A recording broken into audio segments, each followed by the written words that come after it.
Bag इकडे आणि आता आवाज कसा आहे?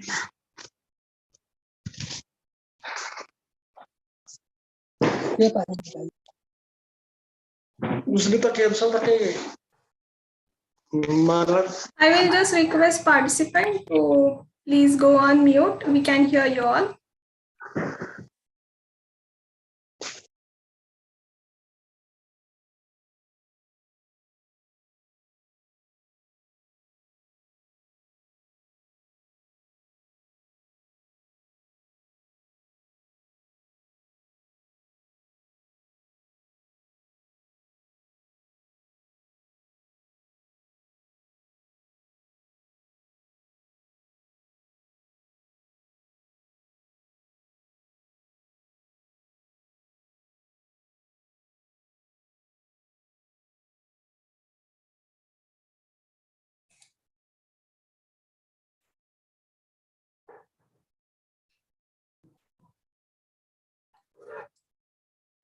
Good evening, everyone. Welcome to Mentor Together's Women's Day event. I am Darshana Bandal, final year BTech student at VIIT College in Maharashtra. And I'm Samreen, pursuing BCom final year at Alford Women's Degree and PG College, Telangana. We are so excited that you have taken time to join us today. Today, we all are here to celebrate and honor the great power of women. So, what are the hopes and dreams of India's young women? I would like to briefly share a little bit about my journey. I was born in rural area Patan in Satara district in Maharashtra, where I completed my schooling. My parents have been my powerful backbone for me right from my childhood. They admitted us to an English medium school, even though there were many financial objections from my family. I could see that girls were treated in a certain way in society, but my parents always encouraged me to learn music, dance, deliver a speech, ride bikes, and etc. And never just expected me to be in the kitchen and learn how to make the perfect round rotis. I learned from them that culture may be in a certain way, but you can always confront it. From my childhood, I had the vision to be doctor and serve the society. I moved to a new city for my HSC, but it didn't go as I planned. I just felt like chaos. It was challenging to match the city standard, language, lifestyle, and its swiftness. Unfortunately, it impacted my studies, and I was not able to secure a merit seat in medical college. And neither did my parents had money to pay the donation. It was most panic and troubling situation for me from being a school topper and facing all this. But it is rightly said that only you can raise yourself from the worst situation. I decided not to give up, learn from my failure, and begin my journey once again with new goals and new pursuits. It is always okay to restart your journey after any failure. I changed my goal to become an excellent engineer and took admission for computer science diploma in government college. My last failure always kept me alert and made me work so hard. For 3 years, consistently, I stood first in my college, and that helped me to move into an engineer degree in my dream college. When I got into engineering, I applied and got selected for Leela Poonawalla Foundation Scholarship, which helped me to pay the entire fees of my degree. And they also trained me to develop my personality.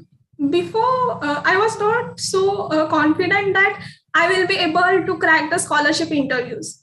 But I learned from this: never ever underestimate yourself and never ignore any opportunity.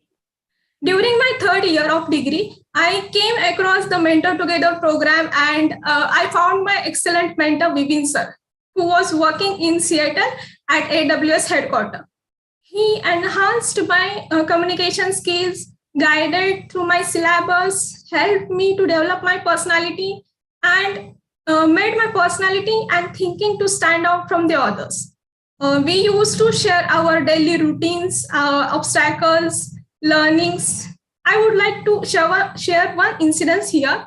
I was in need of laptop for the virtual learning during the lockdown, and I was not able to practice in college laboratories, and my family was not so financially robust to purchase the one.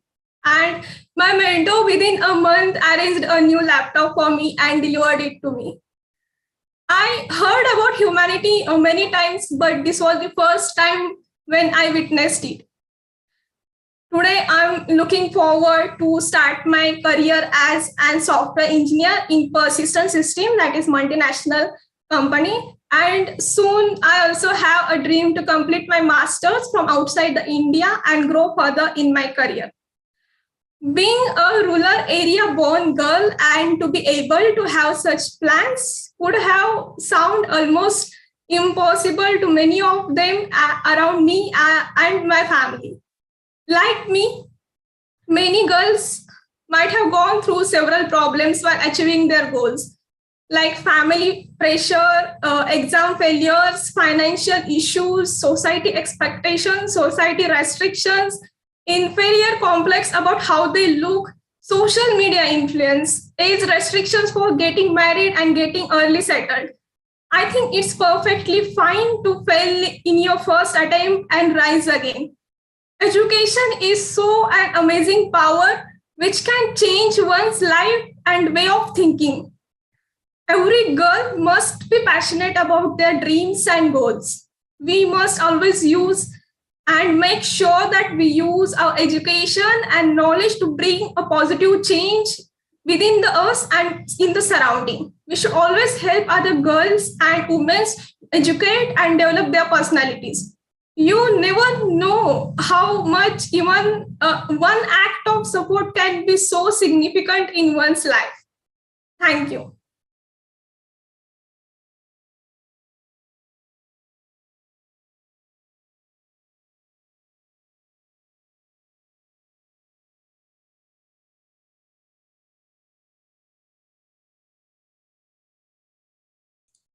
Over to you, Samreen. We can't hear you.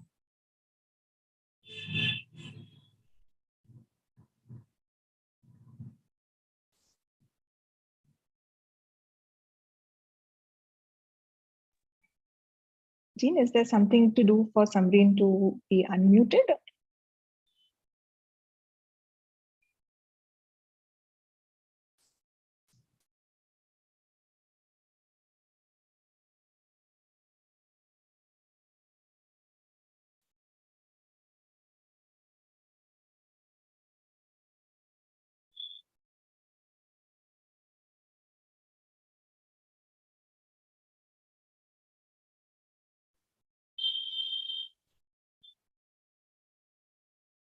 Okay, I think we may be facing a technical challenge with Samreen's sign in. So, Darshana, would you like to move on to introducing Urvashi, and let's start with that section in the interest of time.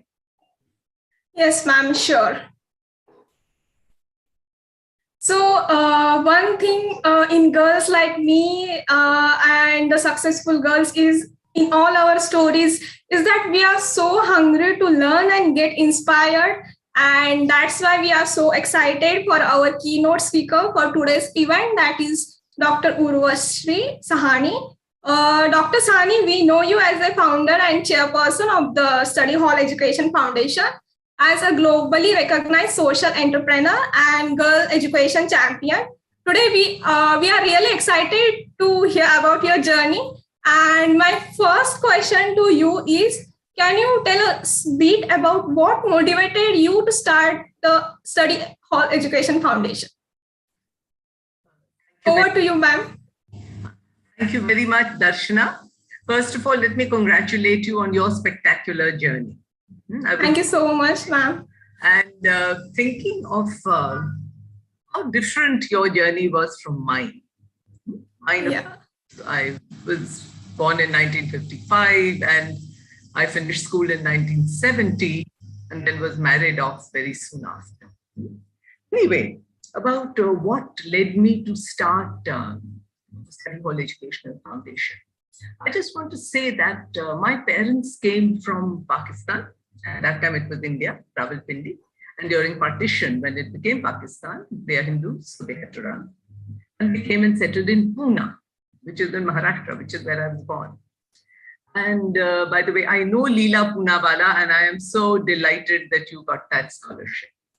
I'm so happy. She was wonderful. And she was a family friend of ours. And so I know that she was really a great champion of girls' education. Yeah. So in terms of my childhood was very different from yours, Darshana. I faced the brunt of a very strong patriarchal culture. My father firmly believed that girls should be married off as soon as possible. That I was supposed to learn how to cook. No dancing, no drama, no science for me, not at all. I wanted to be a doctor like you, but he tore up the form. He says, "Nahi, ladkiyan science nahi padhti, bahut time lagega, shadi kab hogi." And of course, no education. It was not considered important. I always taught. I did very well. I went to St. Mary's School in Pune, which was at the time considered one of the best schools in the country. But it didn't matter to my parents. They were business people. My father was a very strong patriarch, and he felt, no, girls must be good wives, good mothers, obedient wives, obedient daughters, obedient daughters-in-law, obedient and very nurturing mothers. So education had no role to play in that. He was a very successful businessman, very independent and an entrepreneur, really, but not so. So I was married off very soon. After school, my brother's school marks was less than mine, mind you. Went on to do engineering and commerce and science. And I did 1 year home science in SNDT college. And then I was married off. Okay. And shipped off to Lucknow, which is where I live now. So what started me on that? I never intended to be a teacher or an educator. Never. I really never intended to be anybody. I just didn't know I could be. I was not fortunate enough to have that kind of support. I just wanted to have a kind husband and a kind mother-in-law.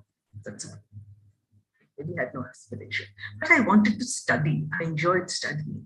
So I didn't even go to college, child. You're lucky you went to whatever, you didn't get medicine, but you went to an engineering college, right? And I studied at home. And I gave my exam from Pune University and I finished my bachelor's and had 2 daughters and they were also not very well cool. Pehli hui to kaha chalo koi baat nahi, agle baar ladka hoga. Second time to bas madam chha gaya. And that's when I got angry.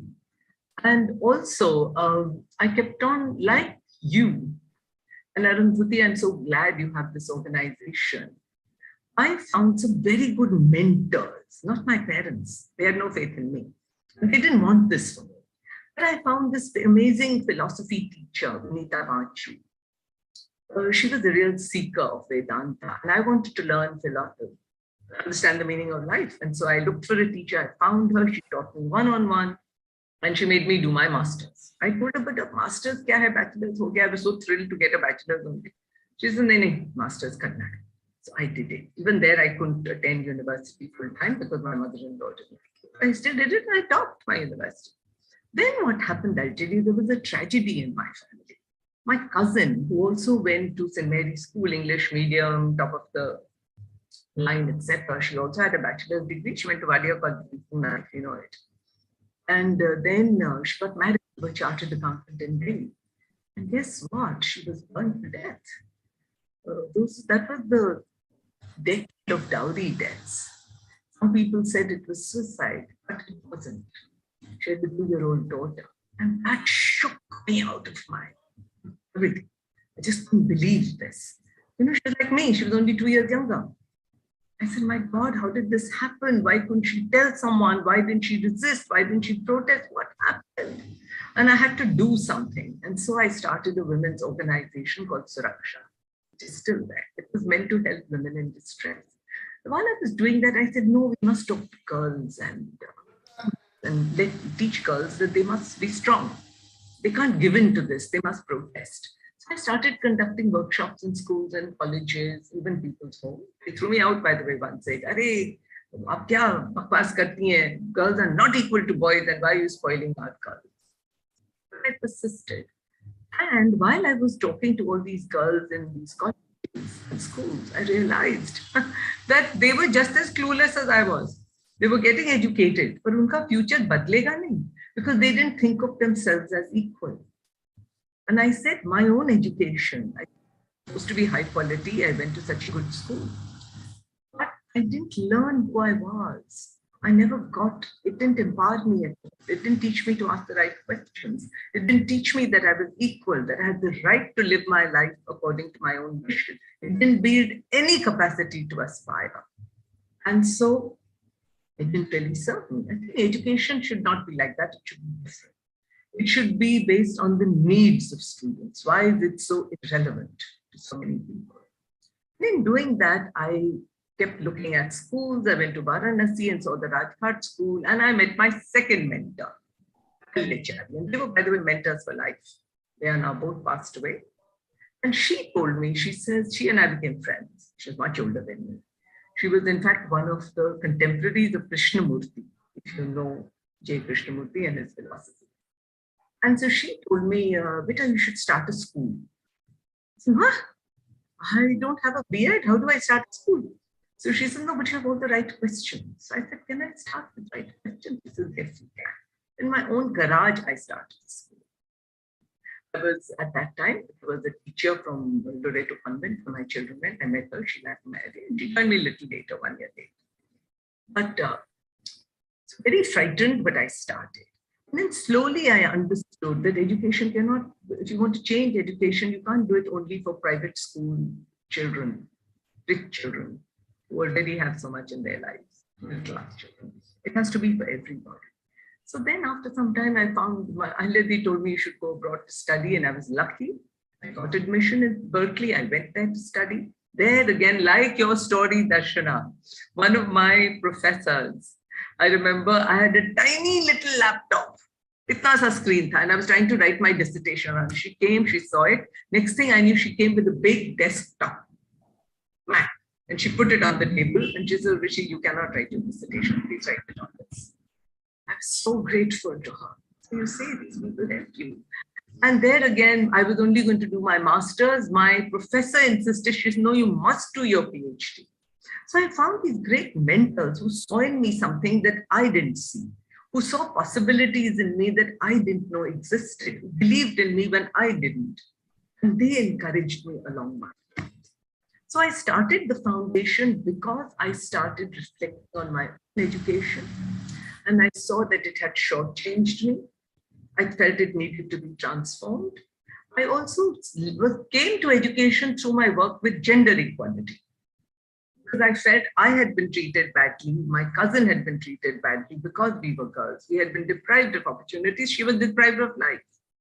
And I said, no, we need to change mindsets, people's mindset. And part of the fault was mine, that I didn't think of myself as equal and hers. And we didn't protest, we didn't resist.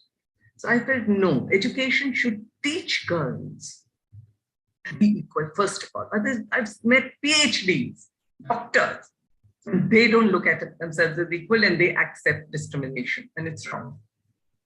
So I came to education so that I could transform it, because I felt that it was not living up to its potential.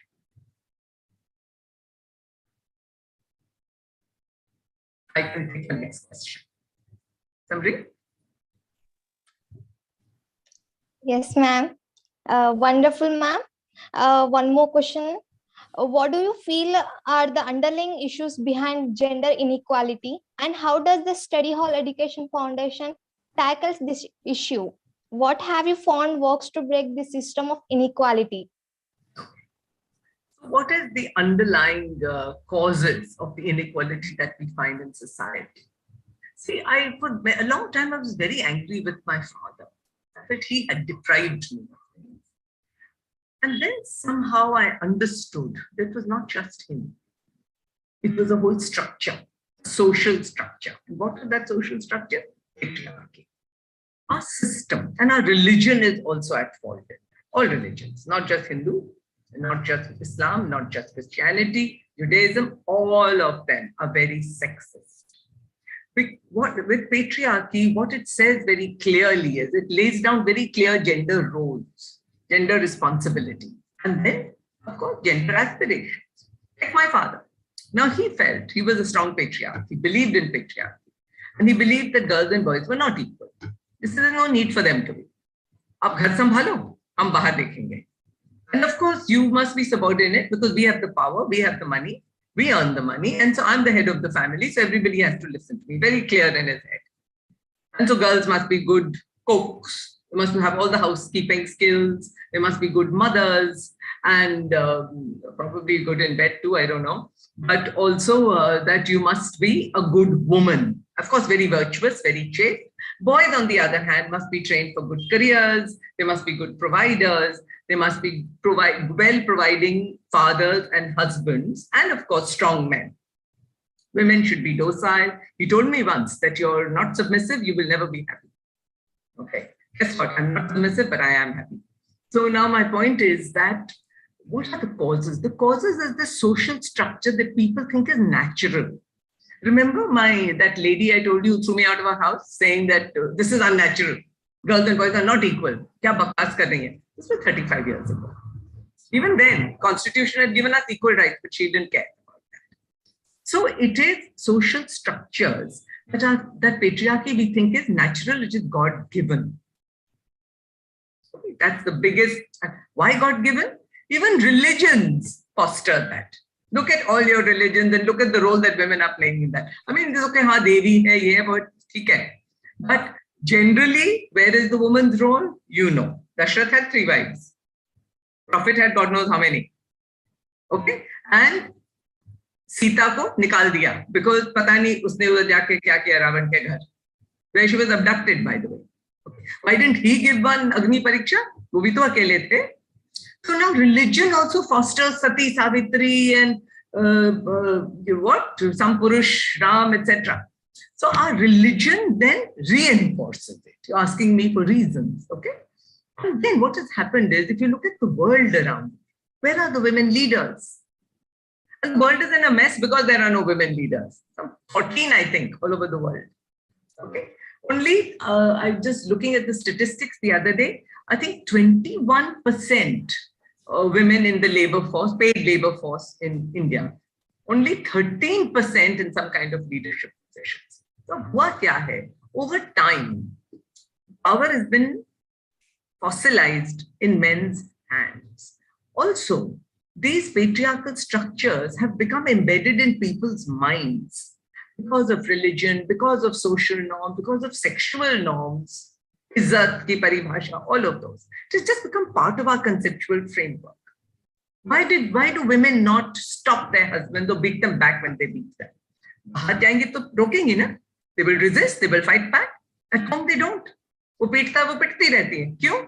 Because मन में ये है दिमाग में that good women do not beat their husbands. I don't know why good men should be allowed to beat their wives, but वो एक system बना. So ये system, social structures, which then are sustained by conceptual structures and conceptual structures which perpetuate social structures, that is at the root of our gender inequality. And secondly, it's not true that only men have patriarchal, discriminating behavior and views and mindset. Women also have, because they are also socialized in the same way. They will teach their daughters, अरे आवाज नहीं उठानी है, एक चुप सौ सुख, adjust करना सीखो, छोड़ना नहीं है, and be a good wife, be a good mother, कहना मानो. Women will tell their daughters this. Why? Because they want their girls to be safe. And so this is a patriarchal structure which is in men and women both. Now, what does Study Hall Foundation do? Schools, I believe, and colleges, education. We shape minds. That's the work we do. We help to build and develop conceptual frameworks to show you how the world works. Physically, what is it like? We give you a geographical sense. To think about how numbers work, we give you a mathematical sense. We give you a historical sense in which the way the world works.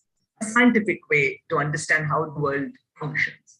I believe we should get a philosophical way to understand and sociological understanding of how society works. We should understand how power works, a political understanding of how power works, who has power, who doesn't, and why, and also a democratic understanding that we have the right to be equal. God ने नहीं दिया, Constitution ने दिया. No religion has given it to you. No social system has given it to you. But your Constitution has. ये समझना जरूरी है. So at Study Hall Foundation, we have put it in our official curriculum. I developed a critical feminist pedagogy where we have sessions once a week with girls and later with boys also to help them understand the social structure and teach them that is wrong. Secondly, that it's not God-given. It's human-made. And it can be unmade, it can change.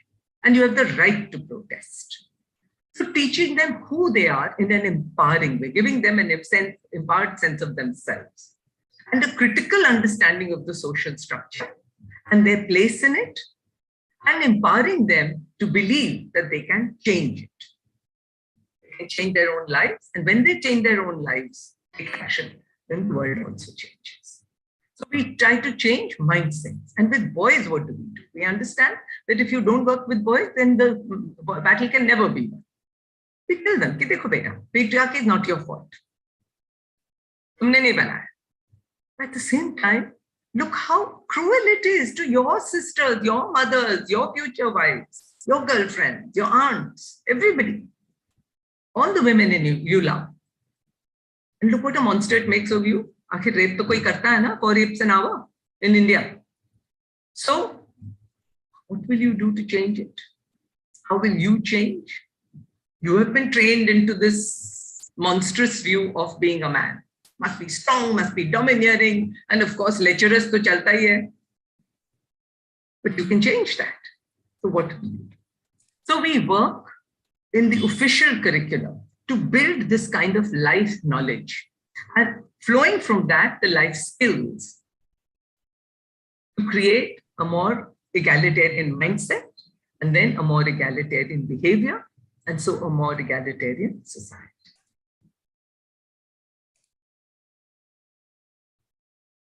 Okay, that was so inspiring, ma'am, and much motivating. Note for audience, please feel free to put your questions to Dr. Sahni in the chat box. We will have answer as many as possible at the end. So coming back to you, ma'am, what has helped you to be inconsistent in pursuing this dream of gender equality in a country like India, where male dominance continuously presents so many obstacles? So, yes, child, it has now been 38 years. I founded Suraksha in 1982. So now you do the math. More than 42 years ho gaya. I didn't even realize. But what has made me do it? Because the work is not done. That is why. But abhi agar gender equality ho gayi hoti, to theek hai, aaram karo, phir main bhi jaun, retirement. But ऐसा हुआ नहीं है ना, unfortunately. अभी भी in a country where we have 1/3 of the world's child brides, and let's call them girl slaves, not child brides. So they are. Where we have almost 1 million girls killed in the womb, where girls are not equal, they are not safe in the womb, in the street, in their homes, where they're unwanted, where they're unfree. And I give you the figures of leadership. How can you not keep on fighting for it? I don't think my work is done. And I don't think it will be done in my lifetime. So I will have to keep doing this till the day I die. And I know that it is important work. And I care very deeply for gender equality. It could be because I have personally been impacted, so that's now long back. Now I'm a fully empowered person. And I have 2 daughters, both very independent, empowered, and 1 granddaughter, also very empowered. But I feel there are thousands and millions, and the majority of my sisters are in pain. So how can you rest them? Right? And in a country like India is where you need it more, because the consequences are lethal, they are fatal. There are statistics that tell you more women and girls die because of neglect, because of sexual violence, domestic violence, street violence, female feticide, dowry murders than those that are killed through terrorist attacks or even wars. So an issue that is such a burning issue in the real sense of the word, because it has fatal consequences. And I know that very close. How can you not deal with that as long as it takes and with everything that it takes that you need?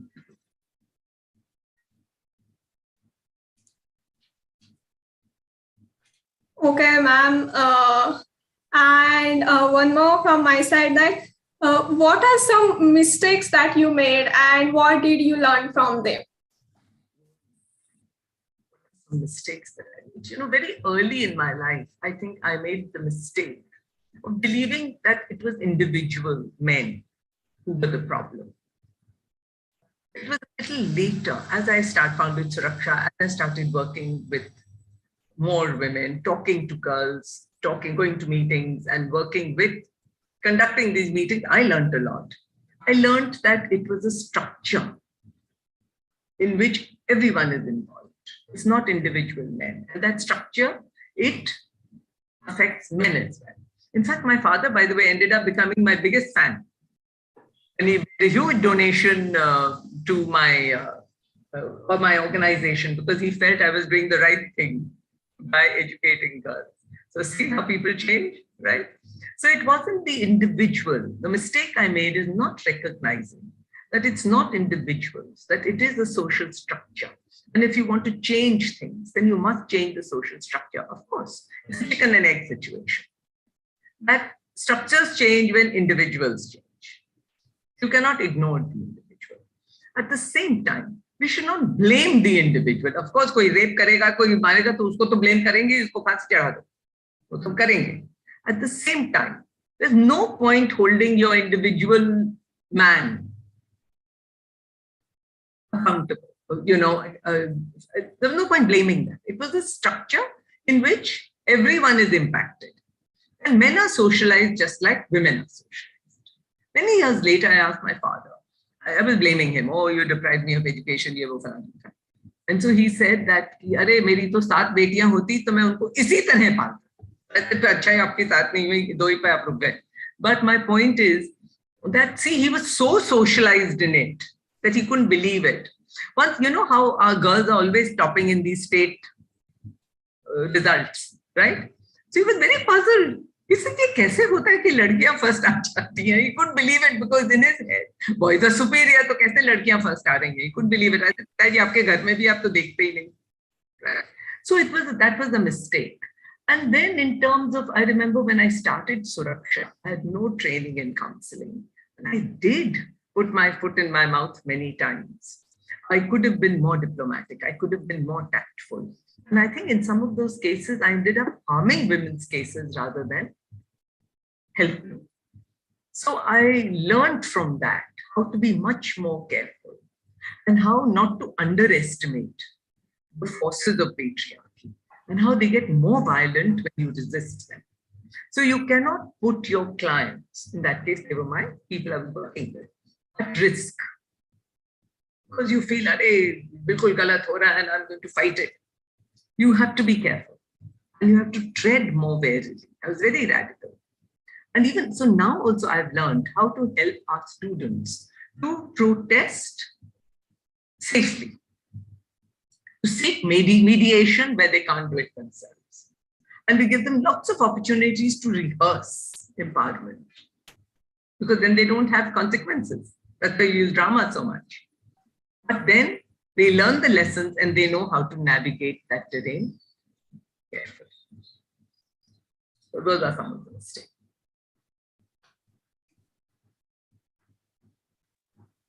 It's really great to hear you, ma'am.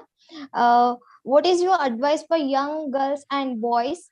What are some things we should to develop our personalities, develop our goals, and develop our skills?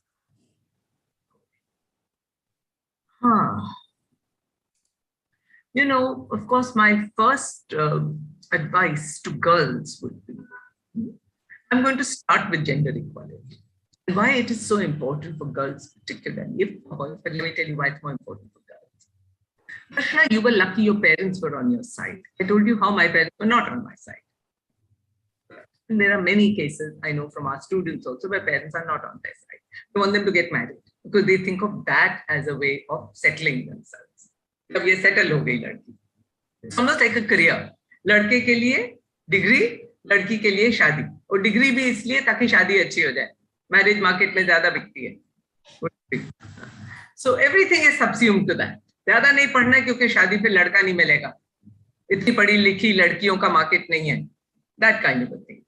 So I would tell all girls, first of all, to raise their aspirations and to understand, believe that you are equal, that you are right to live your life in the way you choose to live it, and to be an autonomous, self-respecting person. What does autonomous mean?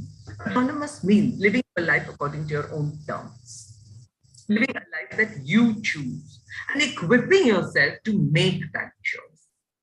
Okay, to have aspiration, to look for mentors who will help you. I couldn't find any mentor in my family, no role model, but see how I was helped by others. Okay, very important. Okay, and one, understand that the sky is the limit. So don't be conned, don't be convinced, and don't be persuaded by gender-driven aspirations. Girls must be teachers, they must be doctors, they must be nurses. You know, women can be anything they want. Okay. And the other thing I would tell girls is spend too much time worrying about how they look. Oh God, please, you know. Focus on what you say. Focus on who you are. And wo look apne aap aa jayega. Okay. Don't buy into the sexualizing of yourself just because it is expected by society. When you're looking for a husband, first of all, choose your own. Okay. And choose whether you want to get married or not. Choose whether you want to have children or not. It's not any God-given destiny of yours. Secondly, when you choose, you know, on the one hand, we all complain that, oh, the man is a scoundrel and he's too domineering and too dominating and violent bhi hote hain. But on the other hand, those are the ones you get attracted to. वो जो सीधा है, gentle है, इतना छऊ, इतना दब्बू, वो तो cc, I don't like him. Let's create a demand in a market for good, decent, nurturing men also. अपने भी तो expectations ठीक रखो ना. Don't do it yourself. Okay, that's one. For boys, here's what I would say. The same thing that I tell my students. The beta patriarchy is not your fault. But remember and recognize that it is so cruel to your own sisters, your mothers, your aunts, your future daughters. It makes a monster out of you. After all, we say there are 4 rapes an hour. Let's start saying that at least 4 men, normally there are more, India mein gang rape ka rivaj hai. At least 4 men rape girls. Na bolo? Take the responsibility, naam to lo. And who are those men? What do you have to say for yourselves? Don't you feel ashamed that this is the way men behave? How do we change that? अब क्योंकि मर्दों की नजर अच्छी नहीं है, औरतों को घूंघट पहना दो, बुर्के पहना दो, सब कुछ पहना दो. यार मर्द पट्टी बांधो ना, अब अपनी नजर ठीक रखो. Okay, क्योंकि the streets are not safe because of the men, तो लड़कियों पे कर्फ्यू लगा दो. हम खुद पे ही लगा लेते हैं. मर्दों को बोलो, किसी ने कहा वेरी गुड वन, ऐसा रूल बन जाना चाहिए कि अंधेरे में no man can go out alone. He must be accompanied by some woman, mother, sister, daughter, कोई ना कोई औरत होनी चाहिए साथ में. हो जाएगा. Why is the safety of women not your concern? तो खुद को बदलो and change your group around you. Secondly, most importantly, boys, थोड़ा upgrade yourself, upskill yourself. देखो, औरतें घर का भी काम कर लेती हैं, बाहर का भी कर लेती हैं, खाना भी पका लेती हैं, बच्चों को भी देख लेती हैं, प्लेन भी चला लेती हैं, बंदूक भी उठा लेती हैं, सब कुछ कर लेती हैं. तो 10 on 10, तुम बेचारे सिर्फ बाहर का काम आता है, घर का काम है, मैं कैसे करूं, अंडा कैसे उबालूं, क्या करूं, तो कौन पीछे रह गया? तुमको तो 6 on 10 ही मिलेगा और 5, तो क्यों पीछे रहते हो? Catch up, move on. And secondly, remember, you'll be much happier with an equal partner who will help you carry the burden of life. You don't have to be the only provider. So look and cherish for equal partners, cherish equality. And secondly, learn to do household work. घर में भी करो दोनों एक साथ मिलकर, बाहर भी दोनों एक साथ मिलकर. The children are yours. क्यों घर आपको मुफ्त में चाहिए? बच्चे क्यों मुफ्त में चाहिए? Put in the work that it takes. Raise them and you will enjoy nurturing them. So learn to be a different kind of man and make room for equal women at home and at the workplace.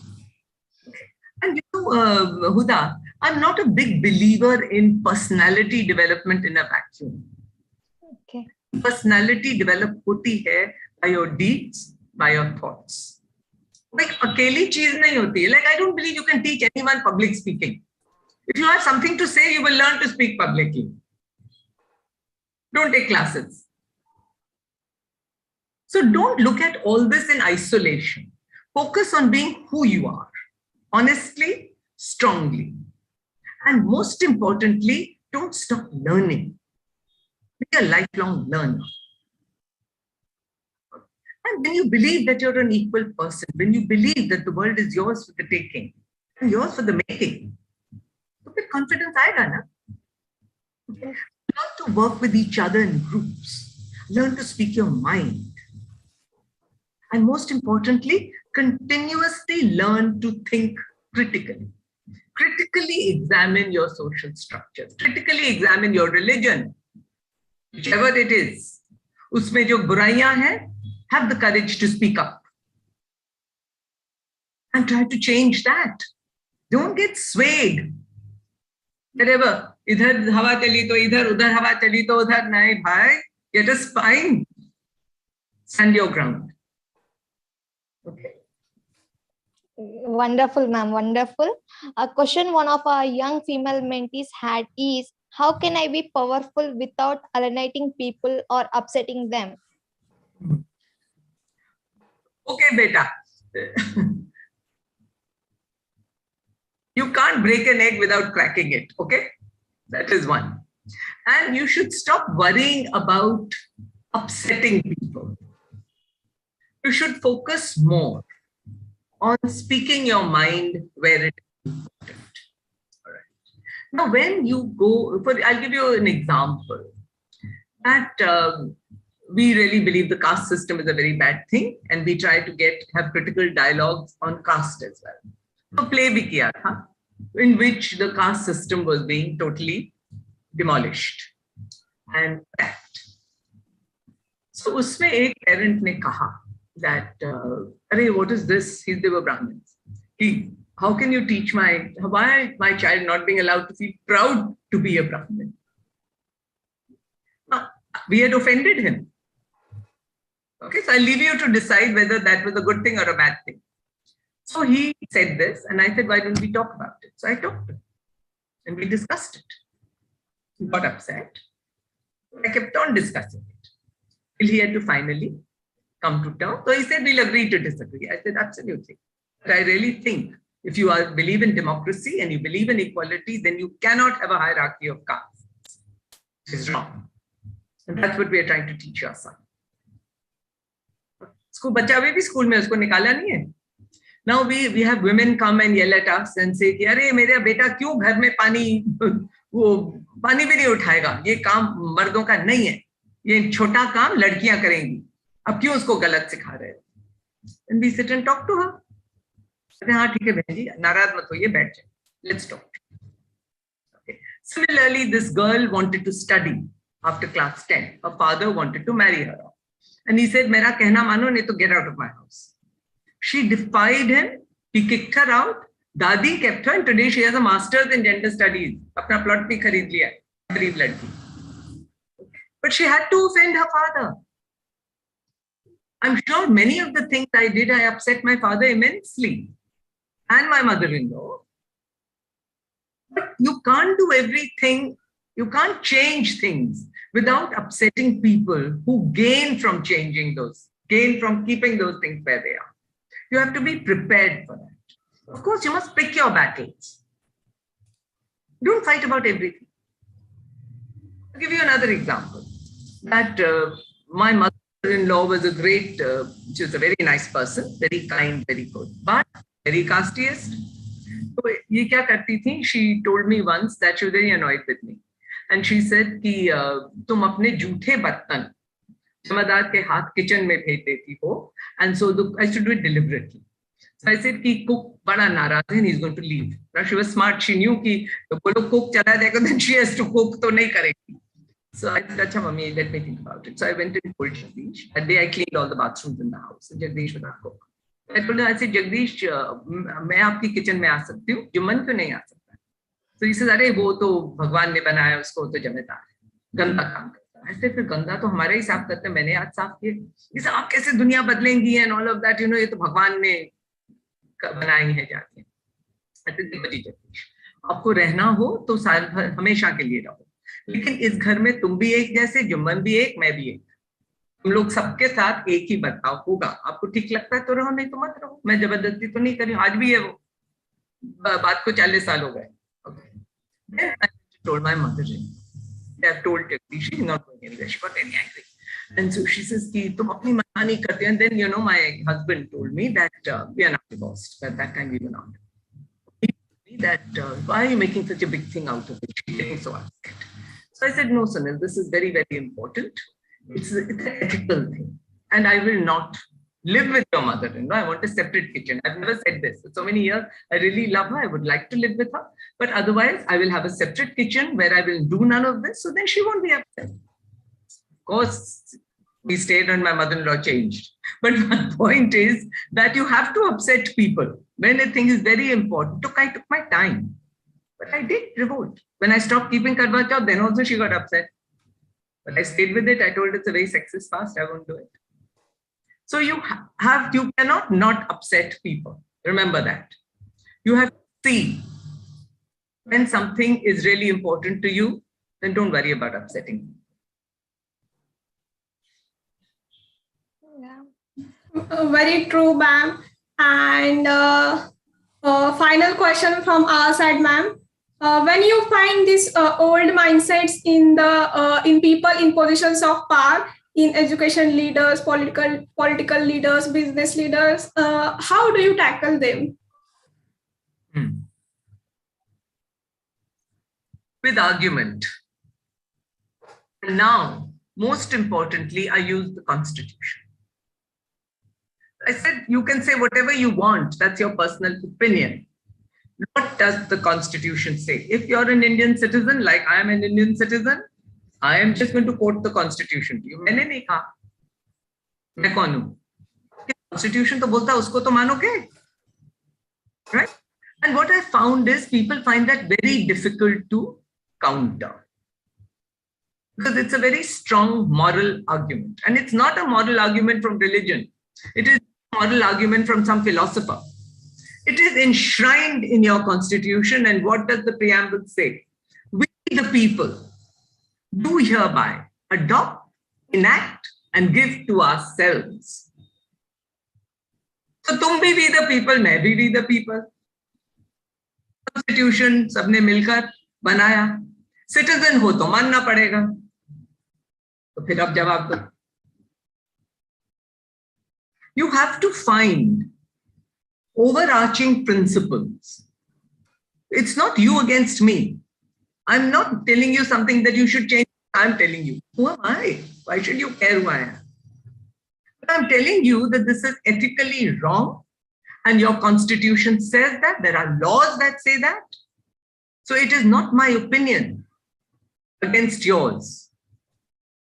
In fact, if anyone, you're violating the Constitution. I should be holding you accountable. Okay. So I think it is very important to argue from a position that is much bigger than yourself. And I've never found that to fail, by the way. I have never found that to fail.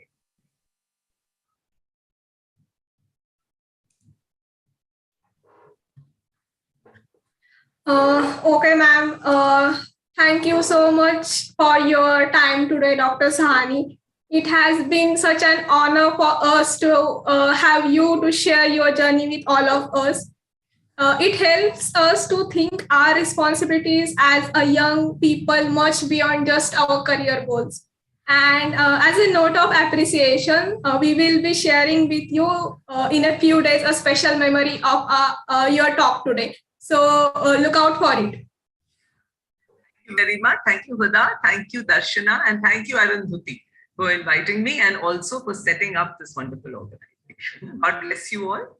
And I Thank you, ma'am. success in your careers, in your lives. And I hope you will be very successful in your career, but I also hope that you will be very successful, creative, strong, brave citizens.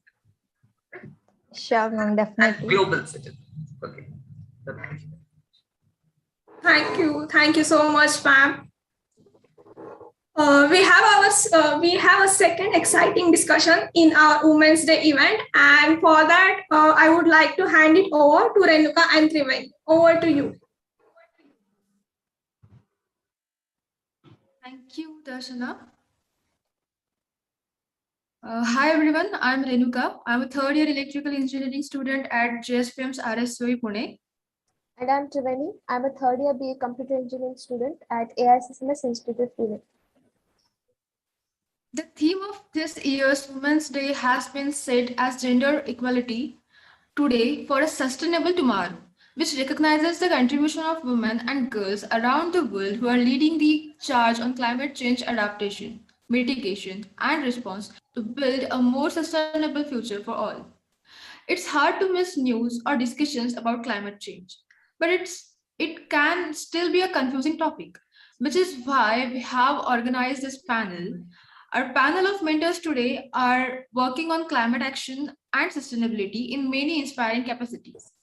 We are extremely excited to welcome Pallavi Ahuja, Harshitha C, and Gitanjali Gupta.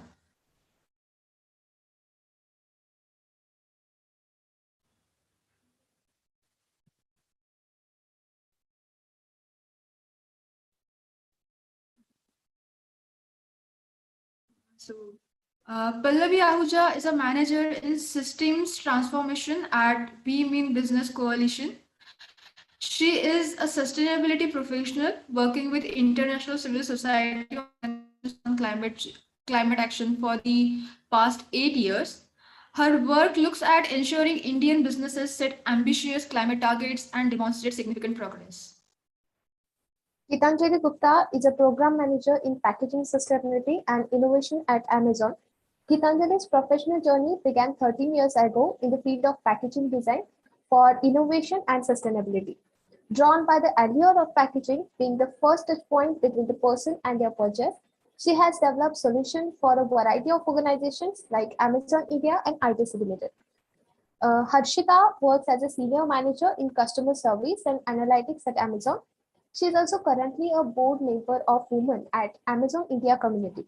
She has been involved with various NGOs since her school days, and in 2019, she represented India as a delegate from the United Nations Assembly, where along with delegates from 180 countries, she discussed sustainable communities and cities. Before we start our discussion, a note for our audience, please feel free to put your questions in the chat box. We will have a panelist answer as many as possible at the end. Okay, so to start off the discussion, I would like to go with Pallavi first. Pallavi, many of us may not know the facts or science behind climate change. So this is a basic question for anyone trying to build their understanding about climate change.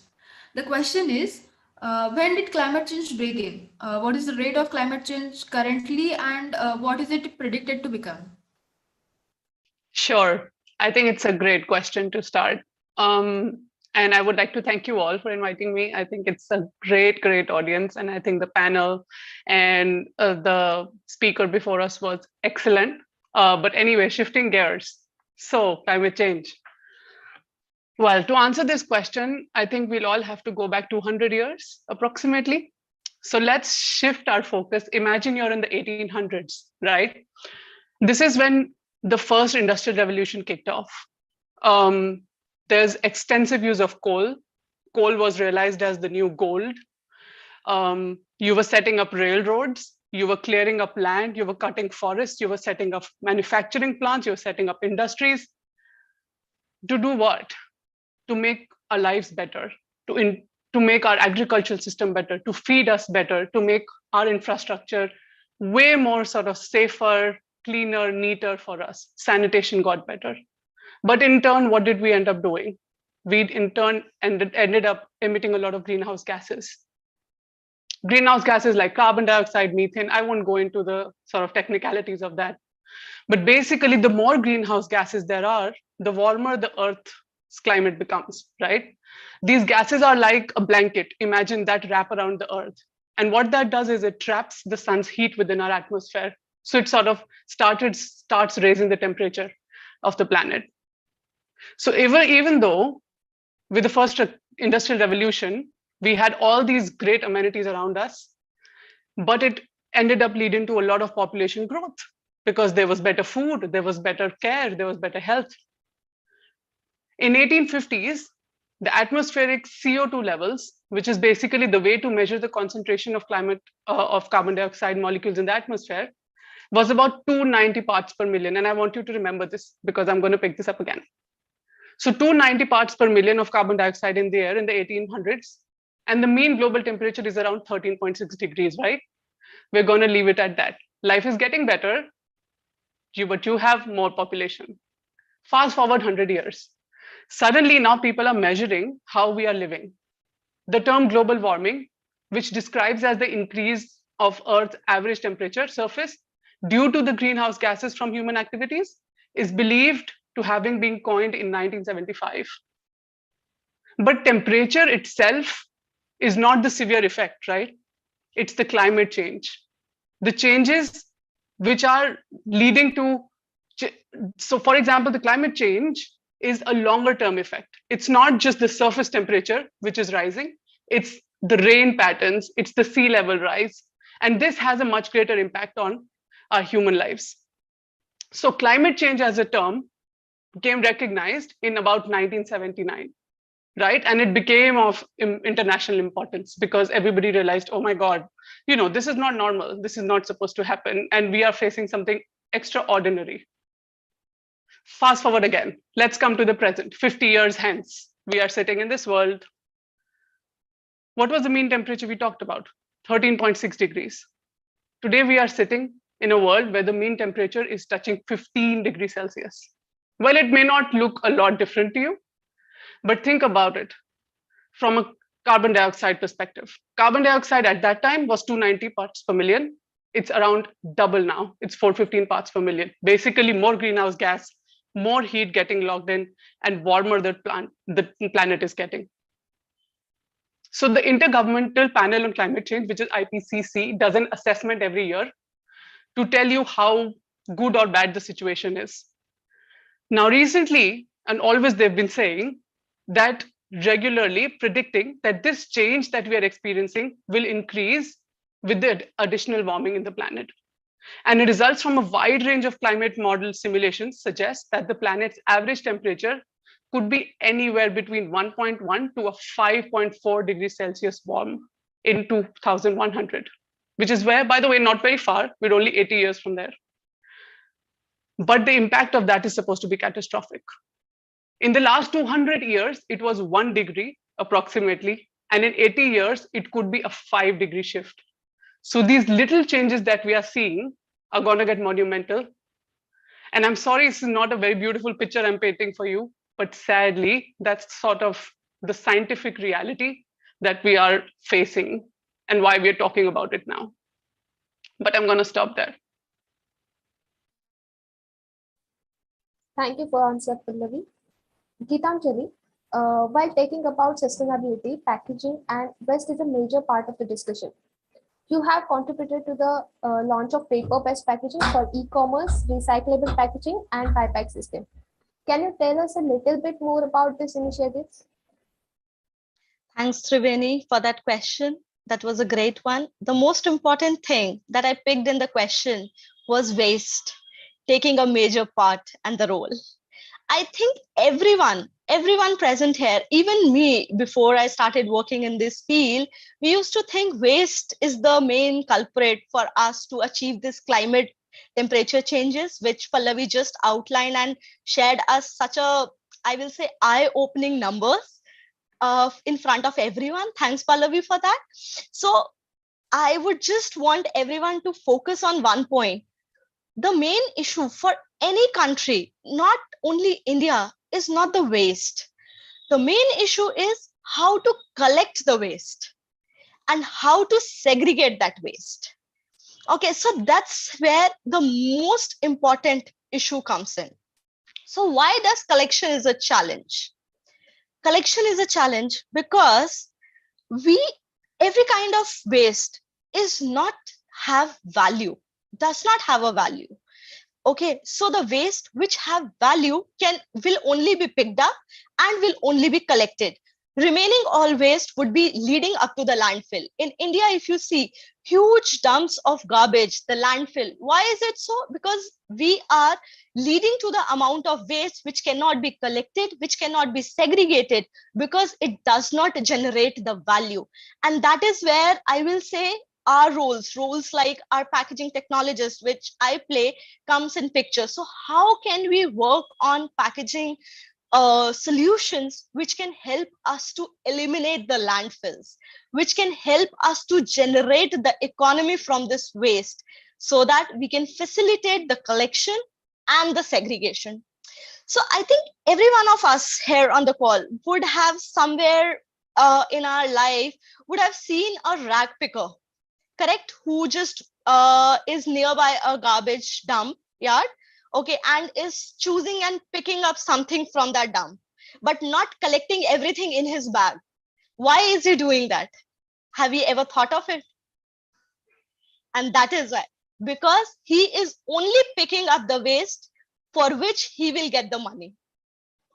Okay, so what does a buyback mechanism means? So we as organizations generate so much of packaging material, correct? And even we as consumers, we just use them and throw them back. We don't realize as a consumer what our responsibility is. And that is where the organizations are now focusing to incentivize the customers. It's not incentivize the rag pickers, but incentivize the customers.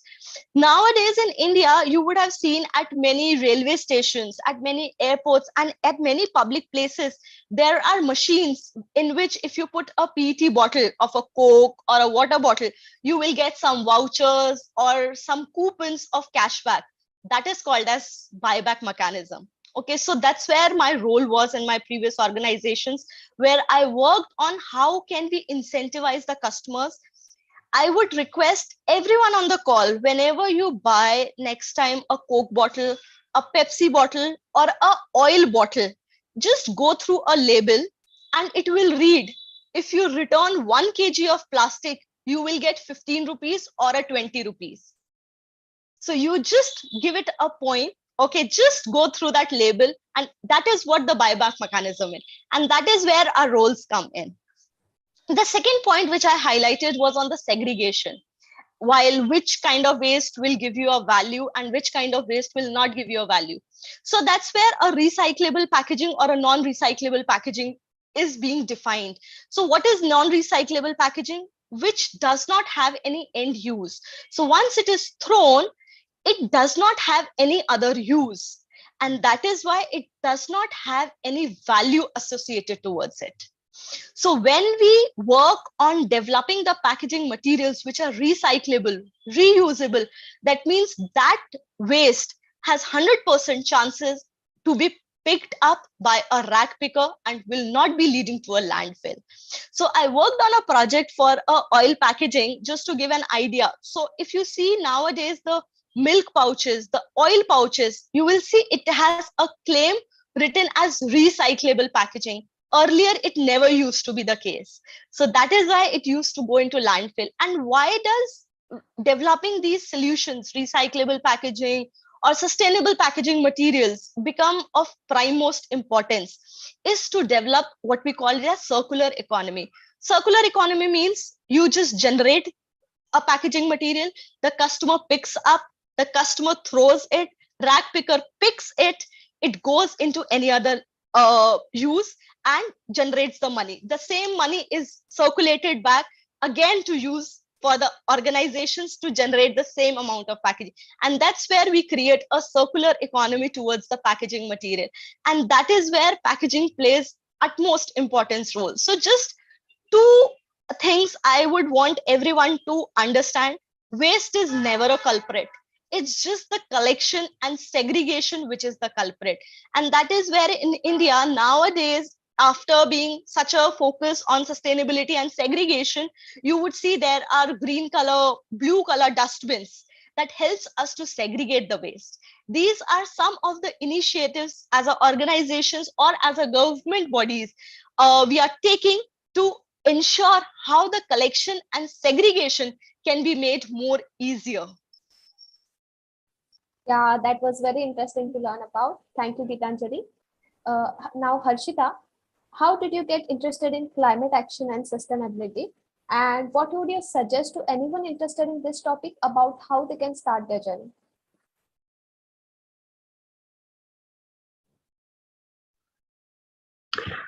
Firstly, thanks to Mentor Together for inviting me as one of the panelists to talk on gender equality today for a sustainable tomorrow. Co-sharing space with my dear panelists Pallavi and Gitanjali, who has immense experience in this space of climate action. So unlike them, my interest in sustainability started more from a social angle. Had always been interested in volunteering on women empowerment and education. And a couple of years back, I got an opportunity to travel to rural villages all over India, understanding the financial independence of women there and encouraging women entrepreneurship by teaching them on designing jute bags, handmade jewelry, setting up a small turmeric grinding plant to making paper plates to make them like self-sufficient and self-reliable. So during this journey, this interest sparked on me that the concept of sustainable communities. When I stumbled upon Barefoot, it's a woman-centric NGO in Rajasthan, dedicated completely to sustainable development. So in Rajasthan, for example, it is a hottest place, right? Like less rainfall and extreme sunlight, which is not favorable, it's not a favorable factor for cultivation, unlike the coastal regions. So with unpredictable groundwater levels, rather than relying on the hand pumps and wells, can we harvest every drop of fresh water that falls from the sky? So if we were able to make this village self-sustainable, rather than people looking for livelihood outside their hometown, we need to make use of their strongest point, that is sunlight, right? So there I ended up documenting and creating vocational trainings for women in the village on traditional rainwater harvesting practices to make them social engineers. So the women over there are now trained to install and maintain the equipment, the solar equipment to all the households in their village. They cultivate their own electricity, they cultivate their own water. That's how the village is, even though these women are completely illiterate and have no formal education. So this is what I had been doing. And I believe that every woman, every girl has that skill and knowledge she needs to be the catalyst for change, for the benefit of herself, the benefit of her family, and for the benefit of the entire community. So these women are now the village, Philonia is the village that the women are from, and these women are now imparting the knowledge to other women of other countries like Africa, Pacific Island countries, where there is like similar problem pertaining to sunlight and to lack of water resources. So thereby they're developing sustainable communities around the world. So how good is that if everybody comes forward to build a sustainable community by leveraging their core strength in their own region, right? This is how my journey of sustainability has started. And now to your second question on Subsequent question of any suggestions on how anybody interested can start the journey. There are always formal trainings and education you can pursue in sustainability. There are a lot of courses being offered.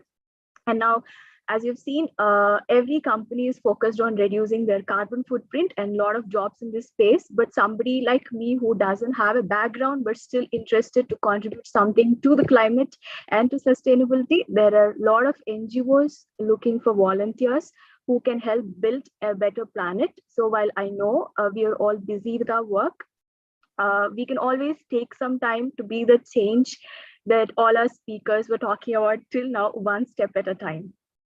So that's my suggestion.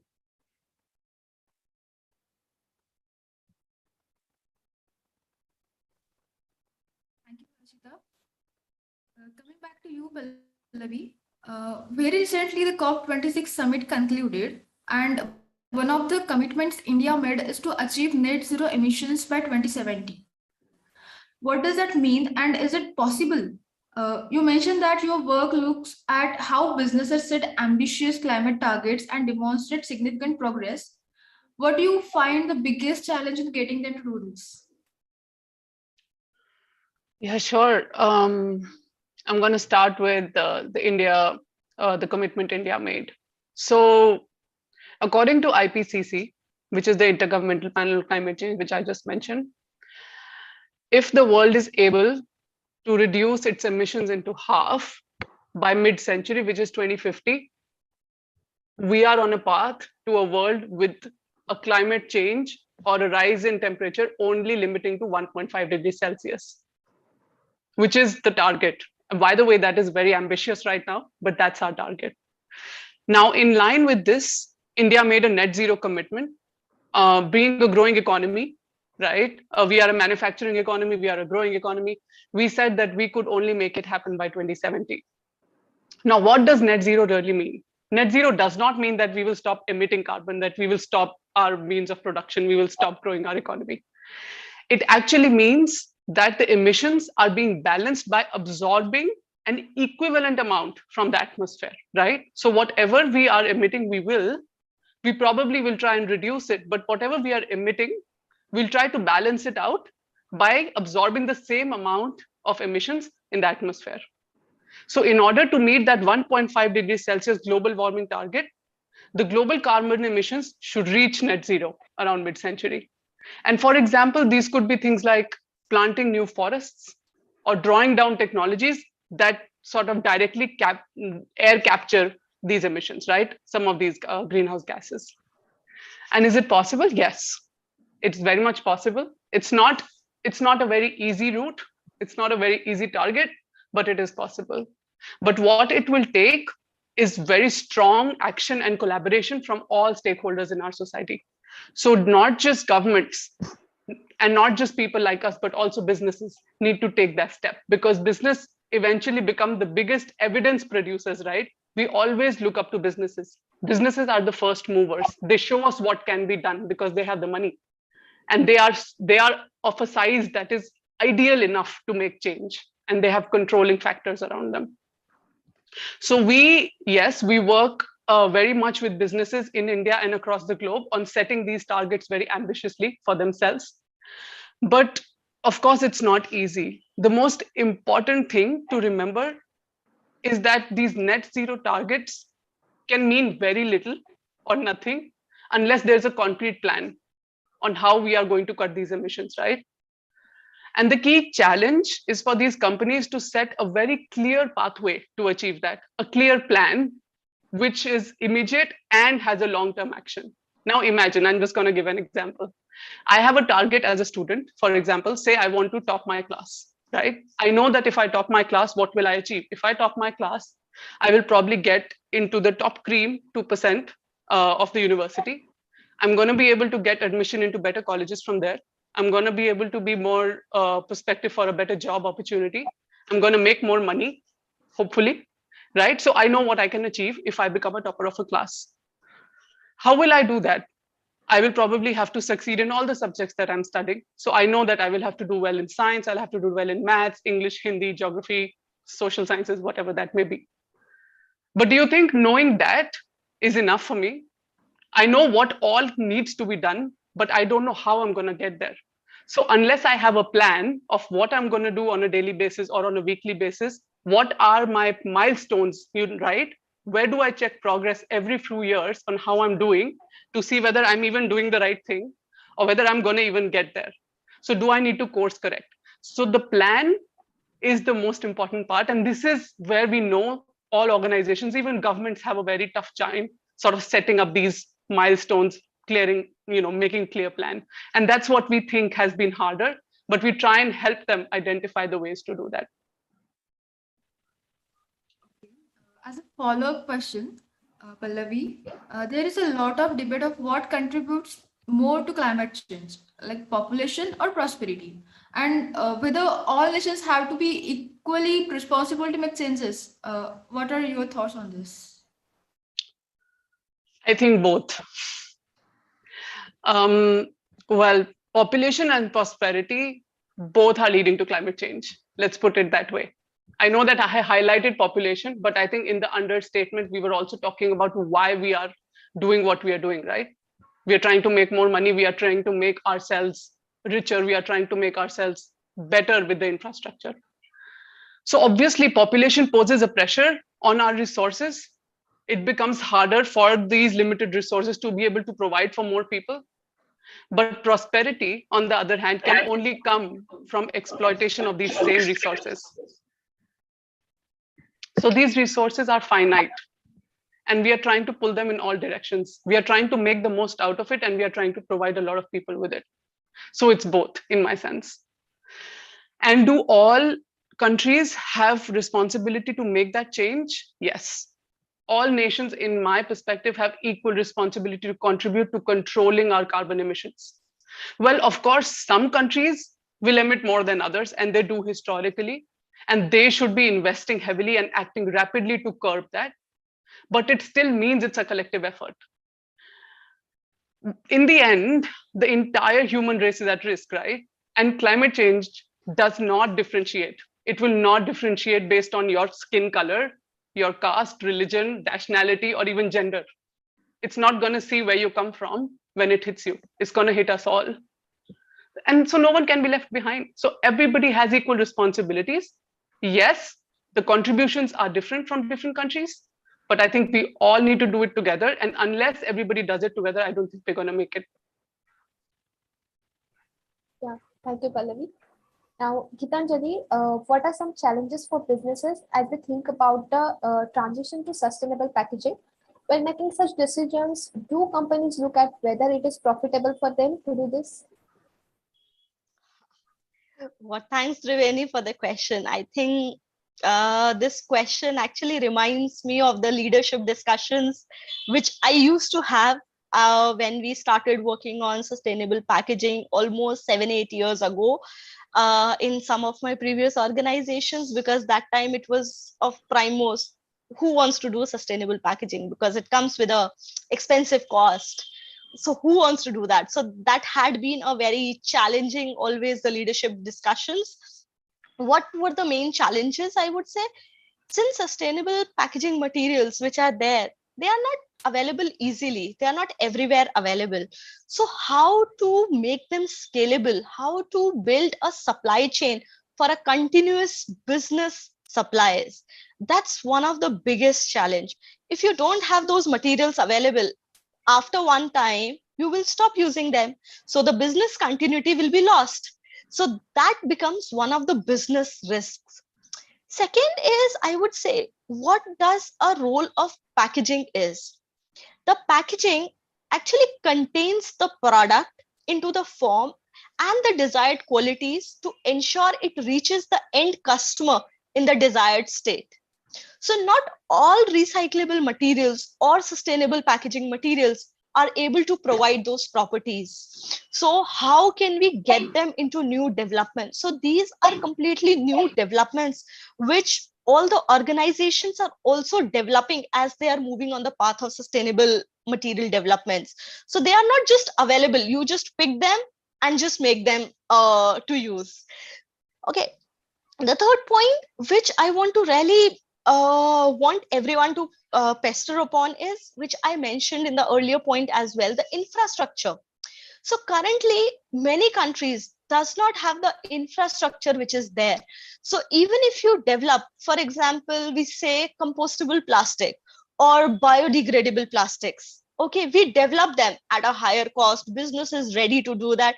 But if you don't have the infrastructure to make them compost, to make them biodegrade, what is the use? It will ultimately lead to the landfill only. So those infrastructure developments and the changes becomes of prime most importance while developing them. The one and the most important thing is cost. The first question any business leader will ask you is, who will pay the cost? Who will pay that extra cost? Will it be consumer? Will it be business? Who will pay the cost? But yeah, thankfully, I will say, with the education to the consumers, the awareness to the consumers, they are now really ready and willing to pay that extra cost if we have to offer a recyclable packaging or a sustainable, eco-friendly packaging materials. But yes, still the challenge remains, who will pay that cost? And at the end, when it becomes a business profitability, okay, then we as packaging designers have a very big responsibility, because we need to make proposals today. As a short term, it could be an increase in the cost, but when you see a longer term approach, it will eventually lead to business successes. So that's what is called as return on investment. So how quickly we can get as a business returns while we do the initial investments. So these four would be the one of the biggest challenges and the arguments for a business to take a decision at what stage to switch, which all materials to switch, and what would be the right balance between these challenges versus our aim to move towards a sustainable and a greener packaging solutions. Yeah, thank you, Gitanjali. Now, Harshita, while most of us are aware and want to be more careful about our carbon footprint, in an individual capacity, how do we do it in our day-to-day life? Sure. So while carbon footprint is a fancy term, the threat of climate change is not for the future, but we are in the middle of it. With changing rain patterns, forest fires, increasing number of floods and cyclones, and every other thing happening around the world cannot be ignored. For example, let's talk about our pandemic. Though there are no studies that says that climate change influenced the spread of COVID, but we do know that climate change altered the way other species react to each other on the earth, right? Like the planet heating up, deforestation, loss of habitat, forced animals to migrate and potentially contact other species, which they normally wouldn't be doing. Right. And for the matter of fact, like we all know that during lockdown, we have heard news that the air quality index improved drastically and India is now able to breathe a cleaner air, right? So I believe education on climate change must start at school level. While I was working with paper and paperboards division of ITC Limited, I had been involved in a CSR initiative called Wellbeing Out of Waste. There we tied up with NGOs and GHMC and created state level awareness on solid waste management. I created a team that visited around 200 schools till date, educating the students about solid waste recycling, encouraging adults to segregate and dispose household waste responsibly, right? So to motivate these students, we were conducting competitions across schools, like making a student ambassador for waste and encouraging them to give away their old notebooks and newspapers in exchange of classmate notebooks and stationery from ITC. So these are the small changes everybody can actually do, right? You going to the school and educating your peers or educating your subordinates on these things. Anybody interested in climate change and or committed can start right from their home by maximizing renewable energy and reducing non-renewable. It is as simple as switching off the lights, taking short showers, reducing the usage of cell phones, turning off your computers, and preferably a walk or a bike or using a bike for short distance travels. thereby contributing to a positive climate change, and it also improves your health too. So these are the small changes that we can habituate in our day-to-day life to actually, be the ambassador for the climate change that we are actually foreseeing. Thanks. Thank you, Harshitha. Conversation. As a final question, as women working in this space of sustainability and climate action, which is of such urgent global importance, how are you looking at your career shaping up in the years to come? Harshitha, we would like to start with you. Sure. So what do we say? Climate change and environmental degradation or increasing insecurity for individuals and countries, with women and men equally disproportionately affected, right? Me continuing towards the sustainability, coming to the paper industry, there is around 6,000 liters of water consumption for 1 ton of wood pulp needed for paper production. So we know that around 8 billion tons of plastic going into the landfill every year, and 3,000 petrochemicals used in the production of paper, and around 5 tons of CO2 emissions from the paper and paper industry, leading to all kinds of land, air, water contamination. So me, along with my friends, have come up with a small startup with the idea of using grass as a substitute of wood pulp in making paper. So grass being readily available all year round and can be grown anywhere, and less utilization of water, and it is also drought resistant.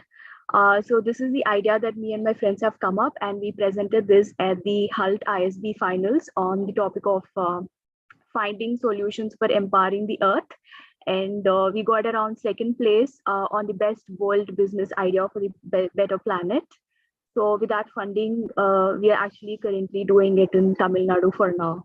So this is how I wanted to contribute to the climate change and to the sustainability going forward, in a bit small contribution from my end. Thank you, Harshitha. Gitanjali, now you would like to go next. Yeah, so I think the most important thing we as women, why it becomes really important, is because we are not impacting a single life, our own life. We impact our whole family, our actions, our small actions. Our kids look at us as a role model, correct? That's the first thing. So how my actions are impacting my whole family and making these changes, that's the most important thing.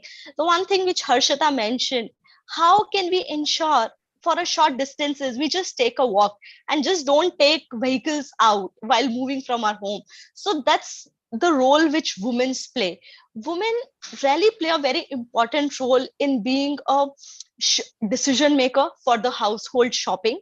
That becomes one of the most important thing. And how can our choosing patterns become more sustainable? That's where we influence those decisions.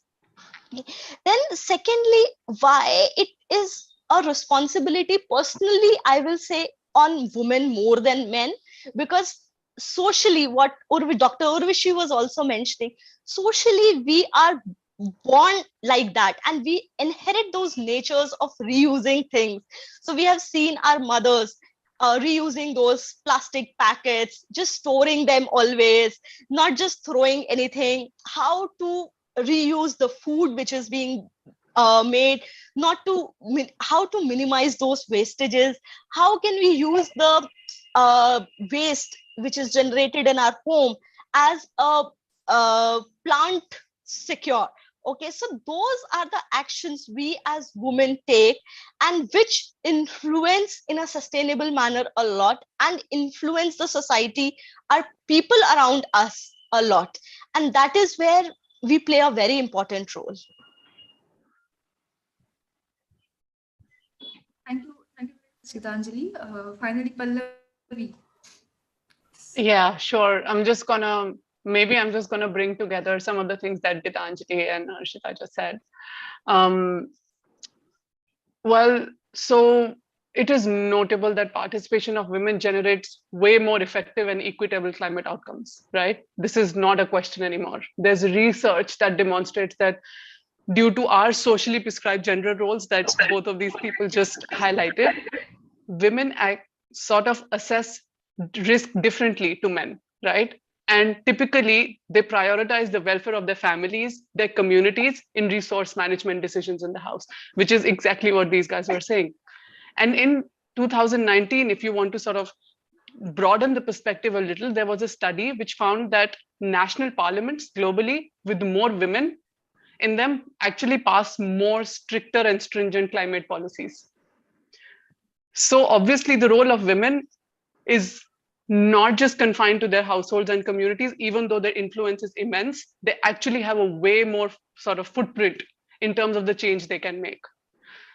And I have been working with NGOs and civil society organizations. I see my role within these funding agencies, especially to deploy such resources towards stronger climate action, right? We ensure to bring together all the stakeholder groups in this journey. We try to not leave out anybody in this path to getting to a better world. And I personally and also professionally sort of aim to bring that collective voice of all these stakeholders to influence our decision makers, the key decision makers, so that they can make responsible choices for us and with us and really do it faster, so that we can really, really impact and we can make this change quicker rather than sort of waiting on it. Like you just said, it's not in the future, it's happening now. So how do we make sure that the change is fast and it's happening now? Yeah, thank you so much for your time today. Pallavi, Harshitha, and Gitanjali. We have all learned so much. We will share with all of you very soon a special memory of our conversation today. We are at the end of Mentor Together Women's Day event. Thank you so much for taking the time to spend your evening with us. We have passed a small feedback form in the chat box. Please take out a few minutes to answer it. Thank you again. Have a good evening. Thank you so much once again for inviting us, giving us the opportunity at least to share our views and then taking even from you and from everyone else. Thank you so much, everyone. Thank you. Bye. Thanks.